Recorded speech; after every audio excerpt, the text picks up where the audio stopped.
Project Stardust was the Empire's greatest secret, to their ultimate weapon, the Death Star. But how exactly did the Empire try to keep it under wraps? From inception, secrecy was paramount, restricting knowledge apart from top-ranking Imperial officials and scientists like Galen Erso. Strict separation of departments ensured workers knew only fragments, never the full scope. Engineers, technicians and support staff were assigned to highly specialised roles, with limited clearance, often working on isolated modules or systems without any context for how their contributions fitted into the greater plan. For example, teams handling kyber crystal calibration were unaware of the final target application of the energy rays they were constructing. Transport crews moved components between locations without knowledge of what they were actually moving or why. Communication between departments was strictly controlled through encrypted one-way directives, and personnel rotation was common to prevent familiarity from developing across teams. This rigorous structure created a puzzle where no single piece knew it was part of a superweapon. Except for a handful of trusted individuals like Galen Erso, the result was a sprawling project that remained invisible to even those who were building it. The Imperial Security Bureau, known as the ISB, aggressively monitored every frequency, communication channel, and data transmission across the galaxy with relentless precision. From encrypted holonet relays to personal communicator logs, nothing was beyond their reach. Any unauthorized signal, even the slightest hint of a leak, triggered swift investigations. ISB agents routinely interrogated and monitored Imperial personnel, instilling fear and paranoia to ensure absolute compliance and silence. Sophisticated algorithms flagged suspicious behavior instantly, while ISB agents embedded in every branch of the military and civil administration ensured human oversight on top of machine surveillance.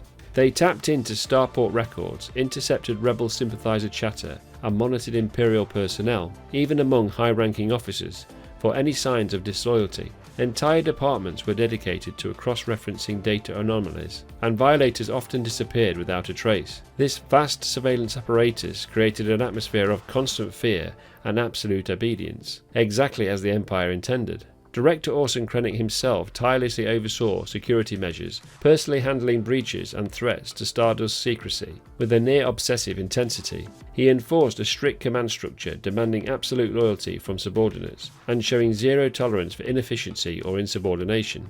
Krennic routinely conducted surprise inspections at facilities like Edu and Scarif, interrogated personnel suspected of loyalty and authorized the immediate silencing or removal of anyone who posed a risk to the project. This presence alone instilled fear, his iconic white uniform becoming a symbol of both ambition and danger.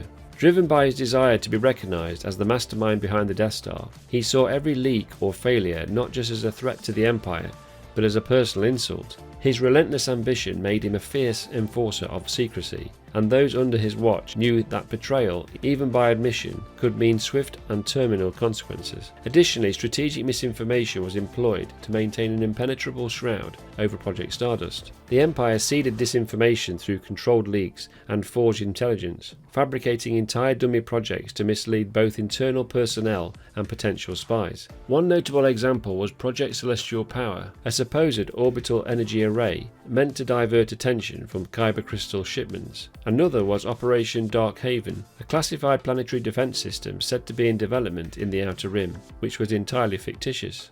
Dozens of false construction sites and uninhabited moons, fake research divisions on Imperial outposts like Skoth and Abraya Sky, and misleading communications from shadow departments all created a tangled web of dead ends. Even loyal Imperial officers were often kept in the dark, granted access only to isolated fragments of the truth. Layers of false credentials and access protocols further obscured the project's true nature, while internal audits and loyal tests ensured no one asked the wrong questions. These overlapping layers of deception made uncovering the real objective behind Stardust so difficult that even the most resourceful agents, Imperial or Rebel, struggled to piece together anything coherent without direct access to Scarif's data vault.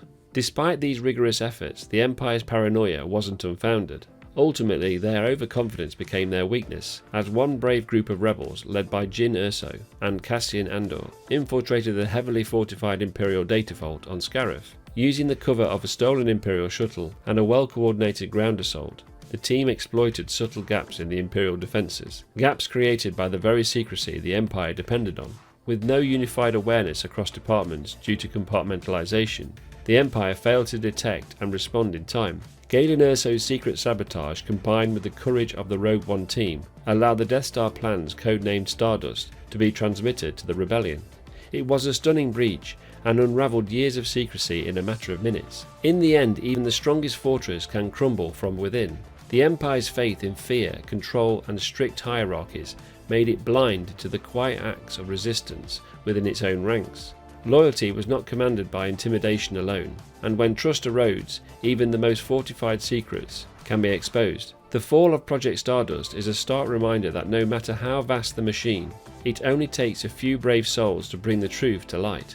Secrecy and security are only as strong as the loyalty as those who guard them. Thanks for watching, and please subscribe for more Imperial videos. And as always, long live the Empire.